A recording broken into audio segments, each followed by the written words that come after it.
2024년 5월 11일 누가복음 22장 39절부터 46절까지의 말씀을 가지고 함께 묵상과 기도 그리고 나눔의 시간을 갖겠습니다. 먼저 오늘 본문 말씀부터 함께 듣겠습니다. 예수께서 나가사 습관을 따라 감람산에 가시매 제자들도 따라갔더니 그곳에 이르러 그들에게 이르시되 유혹에 빠지지 않게 기도하라 하시고 그들을 떠나 돌 던진 만큼 가서 무릎을 꿇고 기도하여 이르시되 아버지여, 만일 아버지의 뜻이거든 이 잔을 내게서 옮기시옵소서. 그러나 내 원대로 마시옵고 아버지의 원대로 되기를 원하나이다.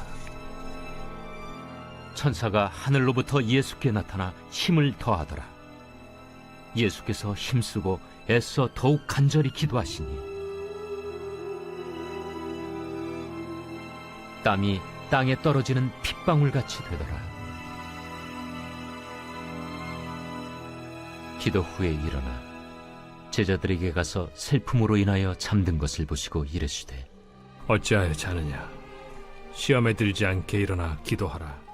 예수님께서는 성만찬 이후에 제자들을 데리고 겟세마네 동산이라고 불리는 감난산으로 올라가셨습니다. 그리고 그곳에서 기도를 하셨습니다. 예수님은 분명 오늘 본문에서만 이렇게 기도를 드린 것은 아닐 것입니다. 종종 산으로 올라가 기도를 하셨을 것입니다.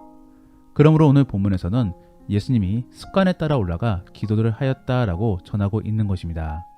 다만 오늘 본문에서 유독이 예수님의 기도에 대하여 집중적으로 전하고 있는 이유는 다음날 예수님께서 십자가에 못 박힐 것이기 때문입니다. 인간적으로 보았을 때는 가장 두려울 수도 있는 상황인 것입니다. 그러므로 누가는 이러한 상황 속에 예수님이 과연 어떠한 모습을 가지고 있었을까를 보여주고 있는 것입니다. 어떻게 보면 말씀을 읽는 독자의 입장에서는 대단히 감사한 일인 것입니다. 왜냐하면 우리는 오늘 본문 말씀을 통하여 예수님이 평상시에 가지고 계셨던 기도에 대한 태도나 마음을 엿볼 수 있기 때문입니다. 그러므로 저는 십자가 사건이 일어나기 전 마지막의 기도 현장을 통하여 우리가 어떻게 기도를 해야 되는지를 함께 살펴볼 수 있기를 원합니다. 첫 번째로 예수님께서는 하나님을 사랑하는 마음속에 기도하였다라는 것입니다. 그래서 오늘 본문에서는 이러한 부분들에 대해 두 가지의 단서를 제공해주고 있습니다. 하나는 39절 말씀에 습관에 따라 기도했다라는 것이고 또 다른 하나는 42절 말씀에 하나님이 원하시는 대로 이루어지기를 원하였다라는 그런 부분들을 통하여 예수님이 얼마나 하나님을 위하고 있었는지를 알 수 있는 것입니다. 39절 말씀에 습관에 따름은 자주라는 의미를 갖습니다. 즉 예수님은 평상시에도 자주 기도를 하셨다라는 것을 말씀해주고 있는 것인데 그러면 예수님께서는 왜 자주 기도를 하셨겠습니까? 어떤 중요하고 급한 일들이 있어서 기도하셨겠습니까? 그렇지 않습니다. 예수님께서는 하나님을 사랑함으로 주께 자주 대화를 걸었던 것입니다. 그러한 예수님의 마음은 우리가 42절 말씀을 통하여 알 수 있습니다. 우리가 42절 말씀을 연인의 대화법으로 바꾸어 읽어보면은 자기야, 괜찮으면 이거 바꿔줄 수 있어? 그런데 당신이 원치 않으면 당신이 원하는 대로 해 라고 볼 수 있는 것입니다. 즉 정말로 사랑하고 위하는 마음속에 기도를 드리고 있는 것입니다. 이처럼 우리는 기도함에 있어 먼저는 하나님을 사랑하는 마음을 가져야 되는 것입니다. 그런데 일반적인 우리의 기도는 무슨 주문을 외우듯이 그렇게 기도를 하는 경우들이 있습니다. 그래서 어떤 목적을 위하여 마법 주문을 외우듯이 기도를 하고 있는 것입니다. 이러한 개념은 기독교적인 신앙에서 흘러나온 것이 아닙니다. 오히려 토속 신앙 속에서 나오는 개념이라고 보아야 될 것입니다. 즉 인간의 목적을 위하여 주술을 사용하고 있는 것 같은 그런 원리인 것입니다. 아마도 많은 설교 속에서 기도는 하나님과의 대화이다 라고 많이 들어보셨을 것입니다. 이것은 성경에서 정확하게 그렇게 말씀하고 있는 것이 아니라 많은 기도에 대한 내용을 통하여 설교자들이 그렇게 내린 결론인 것입니다. 결국 말씀을 쭉 읽어보면은 어떤 제단 속에 제물을 바치며 신에게 무언가를 요구하기 위해 기도하는 것이 아니라 대부분이 대화처럼 이루어지고 있음을 볼 수 있는 것입니다. 그리고 성경에서 전하는 제단은 협박에 의한 강제적인 상납이 아닙니다. 죄 해결 및 하나님을 위하는 마음속에 행하였던 것입니다. 결국 우리가 갖고 있는 생각은 기독교의 신앙이 어느 순간에 토속신앙의 정서와 혼합되어져 있을 수도 있는 것입니다. 그러면서 기도에 대한 태도도 오염되어져 있을 수도 있는 것이지요. 사랑하는 성도 여러분, 이제는 기도에 대하여 바르게 이해하시기를 바랍니다. 우리가 드리는 기도는 하나님에 대한 사랑이 기본 베이스가 되어야 되는 것입니다.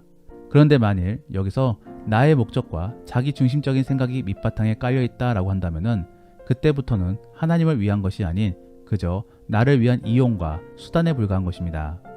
십계명에서는 분명 하나님의 이름을 망령되이 부르지 말라라고 전하고 있습니다.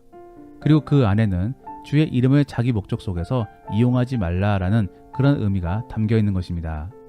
그런데 지금의 우리가 행하고 있는 기도는 어떻습니까? 한번 스스로의 기도를 점검해 보시기를 바랍니다. 그래서 내가 드리는 기도는 사랑을 전제로 드리고 있는 기도인 것인지 아니면 무언가를 이루고 또 얻기 위하여 드리고 있는 기도인지 판단해 보시기를 바랍니다. 그러면 우리는 어떻게 해야지만이 사랑 속에서 하나님과의 대화를 나눌 수 있는 것입니까? 그리고 기도 속에서 우리는 우리의 사정에 대해 말하면 안 되는 것입니까? 우선적으로 우리는 기도 속에서 먼저 받은 은혜에 대하여 떠올려야 되는 것입니다. 그러므로 먼저는 감사 기도가 흘러나와야 되는 것입니다. 감사 기도도 그냥 형식적인 감사 기도여서는 안 되는 것입니다. 그것 또한 어떠한 마법 주문이 될 수 있는 것이지요. 그러므로 우리는 기도 속에서 정말로 감사한 일에 대하여 먼저 떠올리고 하나님께 감사 기도를 올려야 되는 것입니다. 그러면서 기도가 계속적으로 이어져야 되는 것입니다. 물론 감사한 일이 없을 수도 있습니다. 그러면 바로 간구하는 기도로 돌입할 수도 있겠지요. 다만 그 기도 속에서 먼저는 감사하고 싶은데도 불구하고 그러한 일이 없음에 대해 답답함을 토로해야 되는 것입니다. 정말로 하나님을 사랑하고 싶은데 지금의 내 마음이 그러하지 못함에 대한 안타까움을 전해야 되는 것입니다. 기도는 사랑을 전제로 진행되는 모습입니다. 그러므로 사랑하지 않으면 진정한 기도를 행할 수가 없습니다. 그리고 사랑이라는 것은 받은 것이 있고 또 거기서 느끼는 것이 있어야지만이 발생되어질 수 있는 그런 감정입니다. 그러므로 먼저는 받은 은혜에 대하여 떠올릴 수 있어야 되는 것이고 또 그러한 부분 속에서 기도가 이루어져야 되는 것입니다. 그러므로 사랑하는 성도 여러분, 그리고 제대로 된 기도를 해보고 싶은 여러분들, 먼저는 받은 은혜를 떠올리며 기도를 시작해 보시기를 바랍니다. 그래서 그러한 감사 속에 진정한 하나님과의 대화로 나아갈 수 있는 그런 우리가 될 수 있기를 원합니다. 두 번째로 예수님께서는 기도에 있어서 절대적으로 하나님만 바라보았습니다. 즉 다른 무언가를 바라보지 않고 오직 하나님께만 집중한 것입니다.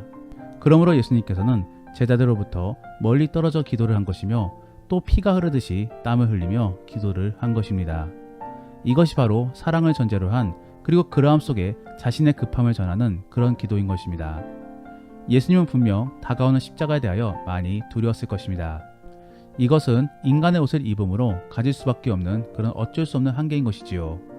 예수님은 분명 그러한 부분 속에 하나님께 매달렸습니다. 그리고 주 안에서 그러한 어려움을 극복해 보려고 노력하였습니다. 저는 이러한 모습 속에 우리의 기도는 얼마나 하나님께 집중하고 있는가를 생각해 보게 됩니다. 특별히 저와 같은 경우는 하나님과 더 깊은 대화를 나누기 위하여 골방으로 들어갑니다. 아무도 없는 곳에서 그리고 누구의 소리도 들리지 않는 곳에서 기도를 하며 주의 뜻을 묻습니다. 그러면서 주가 주시는 감동에 귀를 기울여 봅니다. 그리고 거기서 떠오르는 감동에 따라 다시 한 번 더 반응을 하며 기도를 합니다. 이러한 기도는 정말로 즐겁습니다. 왜냐하면 정말로 내 안에 계신 하나님과 대화를 나눌 수 있기 때문입니다. 그런데 또 어떨 때에는 제가 미친 사람처럼 보일 수도 있습니다. 혼자서 말하고 또 혼자서 답하는 모습은 영락없는 정신나간 사람처럼 보일 수도 있는 것입니다. 하지만 정말로 기도에만 집중했던 한나의 경우도 그녀는 술 취한 사람처럼 보였다라고 전해지고 있습니다. 결국 제3자의 입장에서는 정말로 그렇게 보일 수도 있는 것입니다. 하지만 하나님에게만 집중한다면 그러한 부분들은 중요치 않습니다. 오직 주님과의 대화만이 중요한 것입니다. 다만 우리는 이러한 모습들을 통하여 상대방으로 하여금 불편한 심정을 갖게끔 만들어서는 안 되는 것입니다. 그러므로 저는 사람들이 없는 혼자의 장소 속에서 기도하기를 권면해 드립니다. 통성 기도의 경우는 공동체적인 마음과 또 공동체적인 기도 제목을 가지고 기도할 때 필요한 것이지 하나님과의 집중적인 대화 안에서는 더 힘든 환경일 수도 있습니다. 그러므로 그러한 기도의 목적과 상황에 대하여 잘 분별함으로 하나님과 집중해서 대화를 나눌 수 있기를 원합니다. 마지막으로 예수님께서는 기도에 있어서 상황 타개용으로 활용하신 것이 아니라 상황 대비용으로 미리 기도하신 것을 볼 수 있습니다. 그러므로 40절 말씀에서는 제자들에게 유혹에 대비하여 기도하라 라고 전하셨던 것이고 46절 말씀에서는 시험에 대비하여 미리 기도하라 라고 전하였던 것입니다. 제자들은 분명 피곤해서 잤을 것입니다. 그리고 처해진 상황을 잘 몰라서 잤을 것입니다.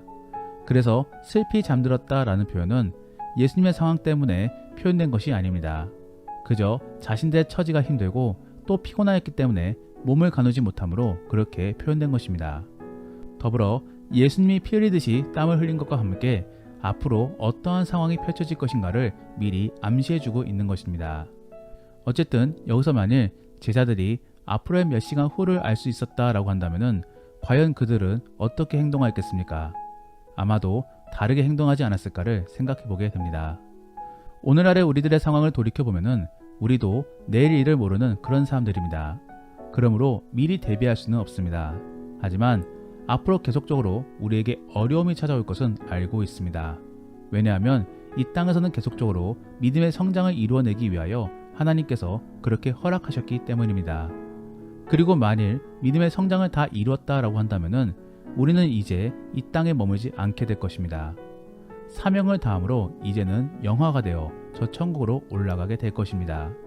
하지만 아직까지 살아있다라고 한다면 아직 우리에게는 성장할 만한 분량이 남아있는 것이고 또 그렇기 때문에 우리는 시련을 감당할 수도 있는 것입니다. 그러므로 우리는 예수님처럼 그러한 미래를 대비할 수 있어야 되는 것입니다.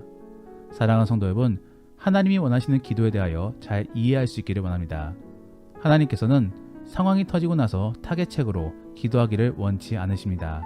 오히려 먼저 상황이 발생하기 이전에 기도함으로 미리 준비하고 대비하기를 원하십니다.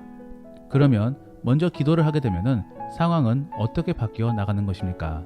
사실 상황은 별로 바뀌지 않습니다. 하나님의 뜻과 계획은 바뀌지 않고 그대로 흘러가기 때문에 바뀌는 것은 없는 것입니다. 다만 그 상황에 대하여 맞이하는 우리는 그 마주하는 입장이 달라질 수 있습니다. 그래서 당황과 공포로 맞이하는 것이 아니라 하나님의 일하심을 기대하며 맞이할 수 있는 것이고 또 믿음 속에 담담히 감당할 수도 있는 것입니다. 이러한 것이 바로 기도함 속에 나오는 준비의 모습인 것입니다. 사랑하는 성도 여러분, 상황이 벌어지고 나서 사후 약방문식으로 기도하지 마시고 유비무환의 개념 속에 기도로 준비하시기를 바랍니다. 그래서 그 기도 속에서 더욱더 주에 대한 믿음을 강화시키시고 또 하나님과의 대화 속에 더욱더 주와 가까워짐으로 주를 의지할 수 있기를 원합니다. 그랬을 때 우리는 상황이 터진다라고 할지라도 지혜롭게 대처할 수 있는 것이며 또 하나님을 의지함으로 담담히 감당할 수 있는 것입니다. 정말로 그러한 모습을 통해 담대한 그리스도인으로 그리고 믿음의 그리스도인으로 살아갈 수 있는 복된 성도들이 될 수 있기를 원합니다. 기도하겠습니다. 오늘 말씀을 생각하시며 함께 기도하기 원하는 것은 주님, 우리가 주에 대해 바르게 이해함으로 기도를 할 수 있게 하여 주옵소서. 그래서 우리를 위한 기도를 하기보다 하나님을 사랑함으로 기도할 수 있는 우리가 될 수 있게 하여 주옵소서. 그리고 우리가 기도 속에 미리 상황을 준비하고 대비할 수 있기를 원합니다. 우리에게 지혜를 주심으로 언제나 기도함 속에 주께 가까이 나아가는 우리가 될 수 있게 도와달라고 함께 기도하겠습니다. 그리고 오늘 본문 말씀을 가지고 가정예배나 믿음의 교제를 나누기 원하시는 분들은 우리가 지금 드리는 기도는 어떠한 기도인지를 생각해 보시며 나누어 보시기를 바랍니다. 그래서 사랑을 전제로 하고 있는 기도인지 아니면 상황을 타개하기 위한 기도인지 생각해 보시며 한번 나누어 보시기를 바랍니다. 더불어 개인적으로 기도에 집중하기 위해 사용하고 있는 방법이 있다라고 한다면 그러한 팁들을 서로 공유해 보며 나누어 보기를 원합니다. 그러면 이제 주님과 함께 깊은 대화를 나누기를 원합니다. 오늘 하루도 주 안에서 승리하시기를 바랍니다.